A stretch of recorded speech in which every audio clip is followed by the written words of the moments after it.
Welcome back, class. This lesson is Chapter 2-4b, variables on both sides of an equation.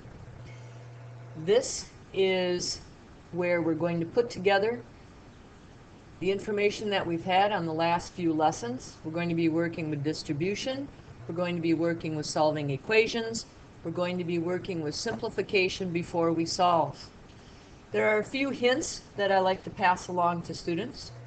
First of all, this is where changing subtraction to add the opposite can be very, very helpful. And I would strongly recommend that you do so. Secondly, make sure that you always do the distributive quantities. And really, I find that after changing subtraction, that's about the next thing I like to do. The third one is a little bit hard to get across sometimes to students because some students like to move everything to the right side, some students like to move everything to the left side, and some students will move it to the left or the right, whichever way they think is going to be easier. The truth is, the more of these you do, the better you will get at being able to figure out which side works best. For 8th graders, I tell you, you know what, just move everything to the left side. Get your variables on that left side because that's where we like to work with them anyway. And fourthly, one of the properties that's really, really helpful here as well is that commutative property.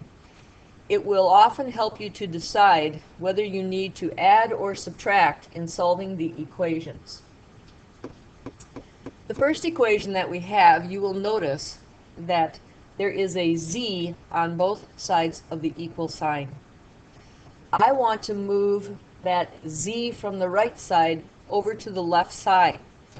Since it is added over on the right side, I'm going to subtract. Some students prefer to start with that right side. Other students, it doesn't matter if they start with the left or the right. We are going to take z plus 40 minus z. Remember that if you do something to one side of the equation, you must do it to the other side. Shifting that 6z over a bit, we now can add, or subtract rather, the z. Notice that we've done the same thing to both sides of the equation. We've subtracted z. I don't necessarily know if I would change this one to add the opposite, but you certainly can add the opposite, remembering that that's a -1. Do the same thing over here. 6z plus -1z will be a 5z. And z plus -1z, or if you didn't change it, z minus z is 0, you are left with 40. Now divide both sides by 5, and z is going to be 8. And again, you can check 6 times z, 6 times 8 is 48. And on the right side, 8 plus 40 equals 48. That's a big help. This one's a little bit more complicated, and this is where I would really recommend that you change that and subtract 3a to add the opposite. I actually know that I'm going to subtract a -3a from both sides, so I always start on the left. 5a plus 4. Notice how I'm copying down the original equation on that left side. Subtract -3a. 12 plus -3a. Subtract -3a. Subtraction means to add the opposite. So I have 8a plus 4 equals, adding the opposite, the -3a plus the +3a is 0. I have a 12. Now I have a two-step equation that I know how to deal with. 8a plus 4 minus 4 equals 12 minus 4. 8a equals 8. Dividing both sides by the 8 to undo the coefficient leaves me with a equal to 1. And again, you can test it out. 5 times 1 is 5, plus 4 is 9. 12 minus 3 times 1 is 3, so 12 minus 3 is 9. 9 does equal 9. If you'd like to try example 3, otherwise since it is distributive, Otherwise, you can hit pause, or I will go over it right away. Distribution, 8r plus 48 equals 7r. I'd like to bring that 7r over to the left side by subtraction. So 8r plus 48 minus 7r equals 7r minus 7r. Adding the opposite, 8r plus negative 7r is an r, plus 48 equals a 0. Now I have a one-step equation. R plus 48 minus 48 equals 0 minus 48. That leaves me with r on the left side, and adding the opposite, I will get negative 48. If I took a negative 48 plus 6, I would get negative 42, and negative 42 times 8 is negative 336. But if I take 7 times negative 48, I will also get a negative 336. Why don't you go ahead and try example 4. You've seen how I worked one similar in example 3. Hit pause, and then I'll go over the problem.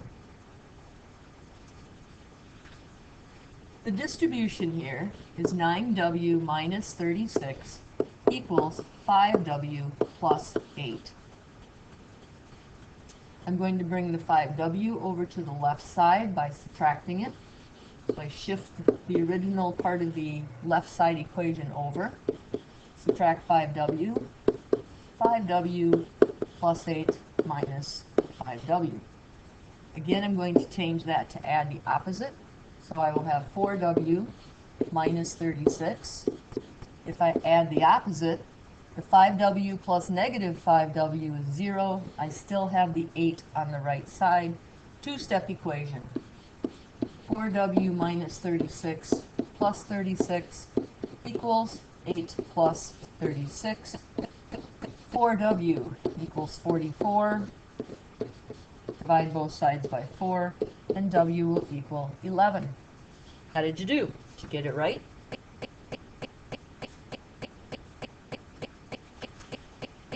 Try example 5. It's very similar to examples 3 and 4. Hit pause, and then I'll go over it. The distribution will be 14p plus 28 equals 18 minus 2p. It's up to you. I would change this to subtract the opposite, to add the opposite rather, simply because I try to stay fairly consistent. Add the opposite. 14p plus 28 minus negative 2p is going to be 18 plus negative 2p minus negative 2p. Adding the opposite, 16p plus 28. Add the opposite. This negative 2p plus positive 2p is 0, is 18. Now I have my two-step equation. 16p plus 28 minus 28 equals 18 minus 28. 16p is going to equal, adding the opposite, negative 10. Divide both sides by 16. P is going to equal negative 10/16, which reduces to negative 5 over 8, or if you use a calculator, negative 0.625.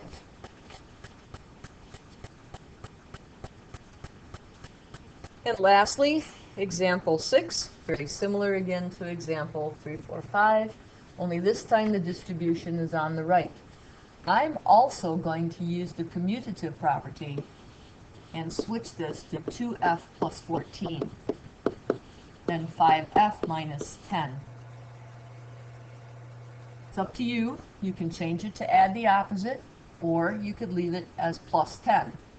Either way would work. I'm going to change it, though, to add the opposite, since, again, that's usually your best bet.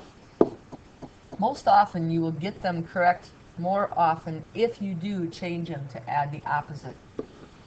2f plus 14 minus 5f equals 5f plus negative 10 minus 5f. Adding the opposite, I will have negative 3f plus 14 equals, adding the opposite over here, I have a negative 10. And this is one of the reasons why I changed that 5f minus 10 to an add negative 10. Because so often when students would take away the 5f, they don't realize that a subtraction sign means that you're having a negative number left behind. So this is one of the reasons why I change it to add the opposite. Negative 3f plus 4, sorry about that, plus 14 minus 14 is going to equal negative 10 minus 14. Negative 3f, adding the opposite, 14 plus negative 14 is going to be 0. Add the opposite, negative 24, negative 3, negative 3. F is going to equal positive 8. Now I'm going to extend page here and show you what I mean about what happens if you forget to add the opposite. Let's say we started out with this 4 plus 2f equals 5 times f minus 2, and we've done this. We've taken 2f plus 14 equals 5f minus 10. Let's say you saw it.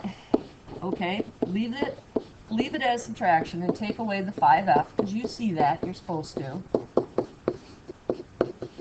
Here's what I saw happening quite often. Adding the opposite on this side, yes, students would do it.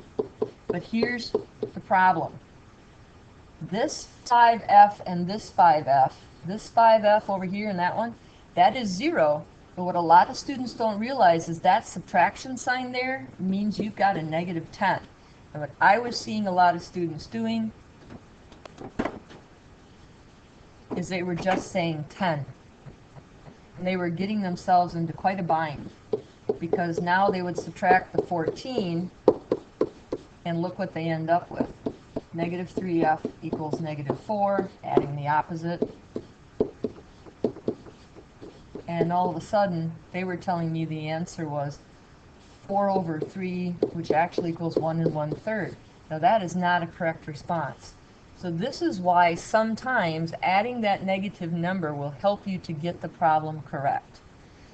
Hopefully I haven't confused you too much. If I have, sorry, just forget what I just did and stick with what I did in the class. If you have questions, make sure you ask in class. And this is Scoutin' Out.